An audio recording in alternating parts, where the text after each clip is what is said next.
এইগুলোর মধ্যেই। দোকানটা সমস্যা মানে যেটি তোমার মাঝখানে আসছিল রাস্তার উপরে দিত এডি উড়ে দিছে এডি। ওইডি উড়ে দিছে, হ্যাঁ। ওই আবার আমরা রেস্টুরেন্টের মধ্যে আসছিলাম যে একবার খাইছিলাম যে ট্রেন আলা, হ্যাঁ হেরাও তো ভাঙ্গিয়ে গেছে। হুম क्या বুঝতে পারি না, একবার রাস্তার মাঝখানে পড়ছে না, এর লেগে আর কি। মানে সাইডে যে যেগুলো দোকান আছে না, হুম সবগুলো দোকান উঠে দিছে, সবগুলো দোকান। বলছি এটা কিসের ক্যামেরা তো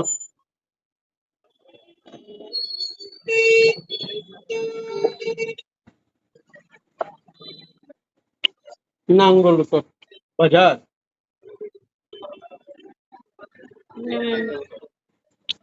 যারা আমাকে ভিউজার আসেন সবাই দেখবেন এটা নাঙ্গলকোট বাজার।